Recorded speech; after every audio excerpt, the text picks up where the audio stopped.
तो कहानी की शुरुआत में हम न्यूयॉर्क सिटी के एक आलीशान पेंट हाउस में मिस्टर पी बॉडी को देखते हैं। असल में वो होता तो एक डॉग है, लेकिन उसका दिमाग काफी तेज था, जिसकी वजह से उसने बचपन से ही डॉग्स वाले कोई काम नहीं किए थे, जिसकी वजह से धीरे धीरे डॉग एडॉप्शन सेंटर से सभी डॉग्स को अडॉप्ट कर लिया गया। लेकिन मिस्टर पी बॉडी को किसी ने भी अडॉप्ट नहीं किया। इसके बाद मिस्टर पी बॉडी ने खुद पर काम करना शुरू किया और उसने ग्रेजुएशन के साथ कई अन्य क्षेत्रों में भी महारत हासिल की और इंसानों की भलाई के लिए बहुत सारे आविष्कार भी किए। उसने एक इंसानी बच्चे को गोद भी लिया, जिसका नाम उसने शेरमैन रखा। मिस्टर पी बॉडी शेरमैन को भी अपनी तरह एक जीनियस बच्चा बनाना चाहता था, इसीलिए उसने एक टाइम मशीन का आविष्कार किया, जिसकी मदद से वो शेरमैन को समय के पीछे ले जाकर इतिहास में हुई बड़ी घटनाओं को दिखाता है और उन घटनाओं के बारे में उसे समझाने की कोशिश करता है। अगले सीन में हम देखते हैं कि मिस्टर पी बॉडी शेरमैन को टाइम मशीन की सहायता से 1789 में हुए फ्रेंच रिवॉल्यूशन में ले आते हैं। यहाँ पर वो दोनों रानी मारिया के आलीशान महल में गेस्ट के रूप में आए थे। मिस्टर पी बॉडी शेरमैन को बताता है कि रानी को महंगी चीजों को खाने पीने और पार्टियां करने का शौक है, जिसकी वजह से फ्रांस में गरीबी छा गई और 1789 का मशहूर फ्रेंच रिवॉल्यूशन हुआ। अब रानी मारिया जब वहाँ पर पार्टी में आए मेहमानों को केक खाने को कहती है, तो वहाँ के मजदूर ये बात सुन लेते हैं, जिससे उन्हें बहुत बुरा लगता है, क्योंकि उनके पास खाने को अनाज नहीं थे और रानी पार्टियां कर रही थी। वहाँ के सारे मजदूर गुस्से में रानी के खिलाफ विद्रोह शुरू कर देते हैं। मिस्टर पी बॉडी जब ये देखता है तो वो शेरमैन को लेकर वहाँ से निकलना चाहता है, लेकिन शेरमैन वहाँ से गायब था। ये देखकर वो बहुत परेशान हो जाता है और शेरमैन को ढूंढने लगता है। कुछ समय के बाद वहीं पे पी बॉडी को शेरमैन मिल जाता है, लेकिन तब तक बहुत देर हो चुकी थी और सारे विद्रोही पी बॉडी को रानी का मेहमान समझकर कैद कर लेते हैं और उन सभी क्रांतिकारियों के सामने पी बॉडी को मौत की सजा सुनाई जाती है और वहाँ के जल्लाद से पी बॉडी का सर धड़ से अलग करने का आदेश दिया जाता है। ये देखकर शेरमैन पूरी तरह से डर गया था, लेकिन पी बॉडी उसे इशारों से समझाता है कि तुम डरो नहीं, मुझे कुछ नहीं होगा। और अब इससे पहले कि जल्लाद पी बॉडी के सर को धड़ से अलग करता, पी बॉडी अपने तेज दिमाग का इस्तेमाल करके शेरमैन को लेकर वहाँ से किसी तरह निकल जाता है। वो शेरमैन को लेकर गटर के रास्ते से होते हुए अपनी टाइम मशीन की तरफ बढ़ रहा था, ताकि वो अपनी टाइम मशीन में बैठकर वहाँ से निकल सके। लेकिन तभी वहाँ पर विद्रोहियों का मेयर अपने सैनिकों के साथ आ जाता है और वो उन दोनों को चारों तरफ से घेर लेते हैं। लेकिन पी बॉडी अपने तेज दिमाग का इस्तेमाल करके मेयर का तलवार उससे छीन लेता है और इसके बाद उस मेयर और पी बॉडी के बीच वहाँ पर फाइट शुरू हो जाती है। लेकिन वो मेयर उसके सामने ज्यादा देर तक टिक नहीं पाता और पी बॉडी मेयर को घायल करके गटर में पानी का दरवाजा खोल देता है, जिससे उस पूरे गटर में पानी भरने लगता है और पी बॉडी शेरमैन को लेकर वहाँ से निकल जाता है। और इसके बाद मिस्टर पी बॉडी शेरमैन को फ्रेंच रिवॉल्यूशन के बारे में समझाते हुए टाइम मशीन के पास आते हैं और उस टाइम मशीन में बैठकर वो दोनों वापस से अपने रियल टाइम लाइन में आने लगते हैं। यहाँ पर शेरमैन पी बॉडी से पूछता है कि हम कल कहाँ जाने वाले हैं, जिस पर वो शेरमैन को बताता है कि हम कल कहीं नहीं जाएंगे, क्योंकि कल तुम्हारे स्कूल का फर्स्ट डे है। अगले दिन मिस्टर पी बॉडी शेरमैन को उसके स्कूल छोड़ने जाते हैं और उसके क्लास में जब टीचर इतिहास में हुई घटनाओं के बारे में पूछती है, तो शेरमैन टीचर के सभी सवालों का सही जवाब देता है, जिससे वो टीचर शेरमैन से काफी इम्प्रेस होती है। लेकिन क्लास की एक लड़की जिसका नाम पेनी था, वो इस बात से बिल्कुल भी खुश नहीं थी और जब शेरमैन लंच टाइम में अपने दोस्तों के साथ बैठकर खाना खा रहा होता है कि तभी वहाँ पर पेनी आकर शेरमैन को बुली करने लगती है। अब क्योंकि शेरमैन के डैड एक डॉग थे, इसीलिए पेनी उसे भी डॉग कहकर बुलाती है। शेरमैन को ये सुनकर बहुत बुरा लगता है और उन दोनों के बीच वहाँ पर लड़ाई होने लगती है। अगले सीन में हम पी बॉडी को देखते हैं, जिनको प्रिंसिपल ने अपने पास बुलाया था और वो उसे वो इमेज दिखाते हैं जिसमें शेरमैन ने पेनी को काटा था। अब यहाँ पर मिस ग्रूनियान भी आ जाती है, जो bureau of child society consult की ऑफिसर थी। उन्हें लगता है कि पी बॉडी के साथ रहने से ही शेरमैन के अंदर दूसरे बच्चों को काटने की प्रवृत्ति आ गई है, क्योंकि मिस्टर पी बॉडी असल में एक डॉग हैं और इसीलिए वो पी बॉडी से कहती है कि मैं कुछ दिनों में तुम्हारे घर इन्वेस्टिगेशन के लिए आने वाली हूँ और अगर मुझे जरा भी शक हुआ कि आप शेरमैन का देखभाल अच्छे से नहीं कर पा रहे, तो मैं शेरमैन को वापस ले जाऊंगी।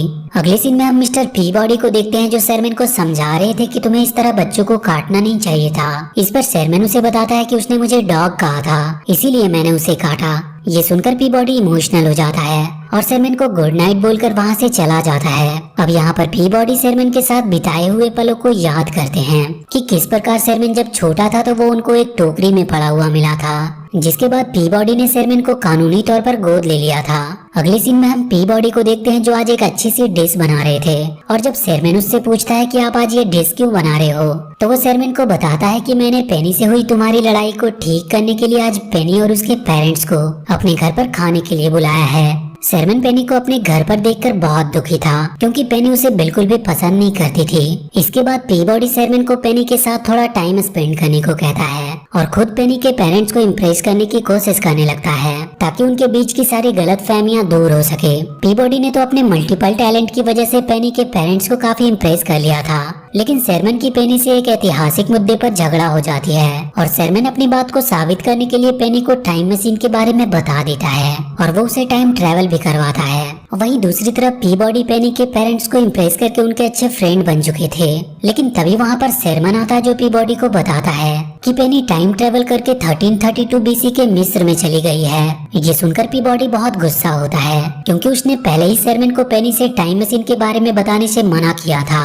अब पीबॉडी पेनी के पेरेंट्स को हिप्नोटाइज करके शर्मन के साथ टाइम ट्रेवल करके सन 1332 बीसी के मिस्र में पहुंच जाते हैं। यहाँ पर वो देखते हैं कि पेनी और मिस्र के राजकुमार तुतनखामुन की शादी होने वाली है। ये देखकर पीबॉडी पेनी को समझाने की कोशिश करते हैं कि तुम ये शादी मत करो और हमारे साथ घर चलो क्योंकि तुतनखामुन की मौत उसकी जवानी में ही हो जाएगी। लेकिन पेनी उनकी बातों पर ज्यादा ध्यान नहीं देती। लेकिन जब पेनी को ये बात पता चलती है कि मिस्र में राजा के मरने के बाद रानी को भी मारकर उसके साथ पिरामिड में दफना दिया जाता है तो वो बहुत डर जाती है और पीबॉडी के साथ वहाँ से वापस अपने घर आने के लिए तैयार हो जाती है। लेकिन तब तक काफी देर हो चुकी थी और मिस्र का खलीफा पेनी को जबरदस्ती ही तुतनखामुन से शादी करने के लिए ले जाता है। वहीं पे मिस्टर पीबॉडी और शर्मन को एक पिरामिड के अंदर कैद कर दिया गया था, लेकिन पीबॉडी अपने तेज दिमाग का इस्तेमाल करके किसी तरह उस पिरामिड के पजल को सॉल्व करके शर्मन के साथ पिरामिड से बाहर आ जाता है। वहीं दूसरी तरफ पेनी की राजकुमार से शादी हो रही थी और वहाँ का खलीफा शाही तलवार से पेनी के हाथों से ब्लड निकालने वाला था ताकि ये शादी संपन्न हो सके।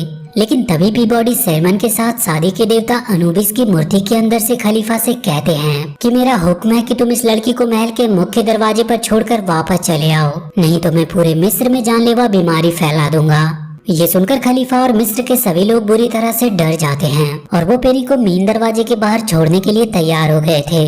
लेकिन तभी अनुबिस की मूर्ति टूटकर नीचे गिर जाती है जिससे वहाँ के सभी लोगों को पीबॉडी और शर्मन की असलियत का पता चल जाता है और वो उनका पीछा करने लगते हैं। लेकिन पीबॉडी शर्मन और पेनी के साथ किसी तरह बहुत मुश्किल से वहाँ बाहर निकलने में सफल रहते हैं और अपने टाइम ट्रेवल मशीन में बैठकर अपने टाइम लाइन में वापस आने लगते हैं। लेकिन बीच रास्ते में ही उनकी टाइम मशीन का चार्ज खत्म हो जाती है जिसकी वजह से उन्हें सन 1508 के इटली में रुकना पड़ता है, जहां पर ये दुनिया के सबसे मशहूर वैज्ञानिक लियोनार्डो डा विंसी से मिलते हैं। लियोनार्डो अपनी मशहूर पेंटिंग मोनालिसा बना रहे थे और जब वो पीबॉडी को देखते हैं तो बहुत खुश होते हैं क्योंकि पीबॉडी टाइम ट्रेवल करके उनसे पहले भी मिल चुका था। वहाँ पर पीबॉडी उन्हें अपनी प्रॉब्लम बताता है कि किस प्रकार बीच रास्ते में ही उनकी टाइम मशीन की चार्जिंग खत्म हो गई जिसकी वजह से उन्हें यहाँ पर आना पड़ा और वो डा विंसी से अपनी टाइम मशीन को चार्ज करने को कहता है। और अगले सीन में हम देखते हैं कि डा विंसी मिस्टर पीबॉडी के साथ मिलकर अपनी मशीन बना रहे थे जिससे पैदा होने वाली बिजली से मिस्टर पीबॉडी की टाइम मशीन को चार्ज किया जा सकता था। वहाँ पेनी शर्मन के साथ डा विंसी के लैब में आती है जहाँ पर उसे एक पुराना ग्लाइडर मिलता है जिसे देखकर पेनी बहुत खुश होती है। इसके बाद पेनी और शर्मन उस ग्लाइडर में बैठकर पूरे शहर की सैर करते हैं और खूब मस्ती करते हैं और अब कहीं ना कहीं ये दोनों एक दूसरे को पसंद करने लगे थे। वहीं दूसरी तरफ पीबॉडी डा विंसी के साथ मिलकर उनकी मशीन को ठीक कर देते हैं जिससे वो दोनों काफी खुश थे। लेकिन तभी वो आसमान में देखते हैं कि शर्मन पेनी के साथ डा विंसी के ग्लाइडर में बैठकर आसमान में उड़ रहा था। ये देखकर पीबॉडी डर जाते हैं क्योंकि शर्मन को ग्लाइडर उड़ाना आता नहीं था और अगले ही पल शर्मन का ग्लाइडर क्रैश हो जाता है और शर्मन पेनी के साथ ही नीचे गिर जाता है। अब वहाँ पर डा विंसी भी आ जाते हैं जो शर्मन से बहुत खुश थे क्योंकि अभी तक उन्हें नहीं पता था कि उनका ग्लाइडर उड़ सकता है। लेकिन वहीं पर पीबॉडी शर्मन से बहुत गुस्सा था।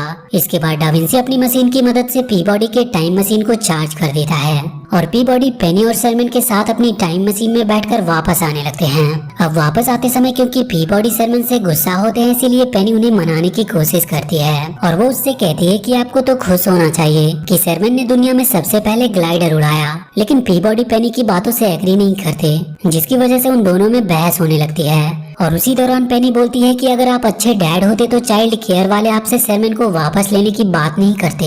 ये सुनकर शर्मन हैरान हो जाता है और पीबॉडी से पूछता है कि क्या कोई मुझे आपसे अलग करना चाहता है। इस पर वो शेरमैन से कहते हैं कि तुम चिंता मत करो, मैं ऐसा कभी होने नहीं दूंगा। तभी इनके सामने एक ब्लैक होल आ जाता है जो अपनी ग्रेविटी फोर्स की मदद से पीबॉडी के टाइम मशीन को लगातार अपनी तरफ खींच रहा था। ये देखकर पीबॉडी काफी परेशान थे और उसी दौरान शेरमैन उससे सवाल पर सवाल किए जा रहा था, जिस बात पर गुस्सा होकर पीबॉडी शेरमैन को डांट देते हैं, जिससे शेरमैन गुस्सा होकर वहीं पर बैठ जाता है। अब पीबॉडी अपनी टाइम मशीन की पूरी पावर का इस्तेमाल करके उस ब्लैक होल से तो बच जाते हैं, लेकिन इसी दौरान ये लोग 1184 बीसी ट्राई के ऐतिहासिक युद्ध के समय में आ गए थे। लेकिन पीबॉडी देखता है वहाँ पर शेरमैन नहीं था, क्योंकि वो उससे गुस्सा होकर ट्राई की सेना के साथ मिलकर शहर पर हमला करने की तैयारी कर रहा था। लेकिन समय रहते ही पीबॉडी पेनी के साथ वहाँ पर आ जाती है, जो शेरमैन को समझाते हैं कि युद्ध लड़ना उसके बस की बात नहीं। लेकिन शेरमैन पीबॉडी की बात नहीं मानता और ट्राई के साथ ही शहर पर हमला करने के लिए निकल पड़ता है। लेकिन बहुत जल्द ही उसे अपनी गलती का एहसास हो जाता है कि उसने युद्ध में आकर बहुत बड़ी गलती कर दी और अब इससे पहले कि सिपाही शेरमैन को मारता वहाँ पर पीबॉडी आ जाते हैं, जो उसे बचाकर वहाँ से निकाल लाते हैं। लेकिन दूसरी तरफ पेनी ट्राई के खुफिया गाड़ी में फंसी होती है और वो गाड़ी तेजी से एक खाई की तरफ जा रही थी। ये देखकर पीबॉडी शेरमैन के साथ एक घोड़े पर बैठकर उस गाड़ी का पीछा करता है और अपने तेज दिमाग का इस्तेमाल करके पीबॉडी उस गाड़ी को खाई में गिरने से बचा भी लेता है और इस प्रकार पेनी की जान बच जाती है। लेकिन जब पेनी उस गाड़ी से बाहर आने लगती है तो उसका कपड़ा गाड़ी के कील में फंस जाता है। ये देखकर शेरमैन बिना कुछ सोचे समझे पेनी की मदद करने के लिए गाड़ी के अंदर चला गया था और अगले ही पल वो दोनों गाड़ी के साथ ही खाई में गिरने लगते हैं। लेकिन पीबॉडी अपनी जान पर खेलकर उन्हें खाई में गिरने से बचा लेते हैं, पर इस दौरान वो खुद ही खाई में गिर जाते हैं। ये देखकर शेरमैन बहुत दुखी था, लेकिन इसके बाद शेरमैन को एक आइडिया आता है कि अगर वो यहाँ आने से पहले वाले टाइमलाइन में अपने घर जाएं, तो वहाँ पर उसे पीबॉडी मिल जाएंगे और साथ में वहाँ पर शेरमैन का भविष्य का रूप भी होगा। ये सुनकर पेनी शेरमैन को ऐसा करने से मना करती है, लेकिन शेरमैन के पास इसके अलावा और कोई रास्ता नहीं था और इसीलिए उसे उस टाइमलाइन में जाना पड़ता है। अब शेरमैन पेनी के साथ उस टाइम में पहुंच जाता है जब मिस्टर पीबॉडी पेनी के पेरेंट्स को इम्प्रेस करने के लिए अपने हाथों से बना जूस पिला रहे थे। यहाँ पर शेरमैन पीबॉडी को अपने पास बुलाकर सारी बातें बताता है। ये सुनकर पीबॉडी उस पर बहुत गुस्सा होते हैं कि तभी वहाँ पर इस टाइमलाइन का शेरमैन भी आ जाता है, जो अपने एक और रूप को देखकर हैरान था। अब यहाँ पर पीबॉडी इस टाइमलाइन वाले शेरमैन को सारी बात समझा ही रहे होते हैं कि तभी वहाँ पर पेनी के मॉम डैड आ जाते हैं, जिन्हें देखकर इस टाइमलाइन वाला शेरमैन छुप जाता है। लेकिन अगले ही पल मिस ब्रूनियान भी वहाँ आ जाती है, जो पीबॉडी के घर पर इन्वेस्टिगेशन करने के लिए आई थी। ये सब देखकर पीबॉडी परेशान होने लगता है और वो किसी तरह सभी को हिप्नोटाइज करने की कोशिश करता है ताकि सब कुछ पहले जैसा कर सके। लेकिन यहाँ पर गलती से इस टाइमलाइन वाला शेरमैन हिप्नोटाइज हो जाता है और जमीन पर गिर जाता है, जिसकी वजह से सब उसे देख लेते हैं। पेनी के मॉम डैड और मिस ब्रूनियान दो शेरमैन को देखकर पूरी तरह से हैरान थे। इतनी मुश्किल कम नहीं थी कि वहाँ पर दूसरे वाले मिस्टर पीबॉडी भी आ जाते हैं, जिन्होंने किसी तरह टेम्पररी टाइम मशीन बना ली थी। मिस ब्रूनियान ये सब देखकर पूरी तरह से हैरान थी और वो दोनों शेरमैन को अपने साथ ले जाने लगती है। लेकिन उसी दौरान दोनों शेरमैन का हाथ एक दूसरे से मिल जाता है, जिसकी वजह से उन दोनों के बीच में एक ऐसा पोर्टल खुल जाता है जो दोनों शेरमैन को अपने अंदर खींचने लगता है। ये देखकर दोनों पीबॉडी दोनों शेरमैन को पकड़कर अपोजिट डायरेक्शन में खींच रहे थे, लेकिन इसका कोई फायदा नहीं होता और दोनों पीबॉडी दोनों शेरमैन के साथ पोर्टल के अंदर चले जाते हैं, जिससे एक तेज रोशनी होती है और अगले पल हम देखते हैं कि वहाँ पर सिर्फ उसी टाइमलाइन वाले पीबॉडी और शेरमैन होते हैं। ये सब देखकर मिस ब्रूनियान और भी गुस्सा हो जाती है और शेरमैन को लेकर वहाँ से जाने लगती है। ये देखकर पीबॉडी ब्रूनियान के हाथों पर काटकर शेरमैन को आजाद कर देता है और पेनी और शेरमैन के साथ टाइम मशीन की तरफ जाने लगा ताकि समय के पीछे जाकर सब कुछ वो ठीक कर सके। अब पीबॉडी शेरमैन और पेनी के साथ टाइम मशीन में बैठकर वहाँ से निकल गया था और मिस ब्रूनियान पुलिस ऑफिसर के साथ उन्हें देखते ही रह जाती है। लेकिन टाइमलाइन में आई गड़बड़ी की वजह से टाइमलाइन पोर्टल बीच में ही टूट जाता है और मिस्टर पीबॉडी की टाइम मशीन शहर में ही रुक जाती है।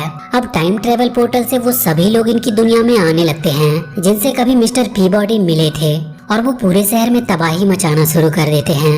लेकिन जब वो लोग पीबॉडी के टाइम मशीन को देखते हैं तो उसके पास वो सब इकट्ठा हो जाते हैं और इधर तब तक ब्रूनियान भी पुलिस वालों के साथ वहाँ पर आ चुकी थी। वो पुलिस वाले पीबॉडी को गिरफ्तार करके वहाँ से ले जाने लगते हैं। ये देखकर पेनी और शेरमैन मिस्टर पीबॉडी के सपोर्ट में नारे लगाने लगे और उन्हें देखकर वहाँ पर खड़े सभी लोग भी पीबॉडी के सपोर्ट में आ जाते हैं। अब यहाँ पर फ्यूचर से अमेरिका के प्रेसिडेंट अब्राहम लिंकन और जॉर्ज वाशिंगटन भी आए थे, जो अमेरिका के राष्ट्रपति की हैसियत से मिस्टर पीबॉडी की सजा को माफ कर देते हैं। वहीं दूसरी तरफ टाइम ट्रेवल पोर्टल धीरे धीरे बड़ा होने लगा था, जिसमें से इतिहास की भारी भारी चीजें शहर में गिरने लगती है। ये देखकर सब बहुत डर जाते हैं। अब क्योंकि यहाँ पर इतिहास के सभी मशहूर साइंटिस्ट मौजूद थे, जैसे कि Einstein, Newton, Leonardo da Vinci. इसीलिए सभी इस प्रॉब्लम से निकलने का अपना अपना सॉल्यूशन देने लगते हैं। लेकिन यहाँ पर पीबॉडी को कुछ भी समझ नहीं आ रहा था कि वो क्या करे।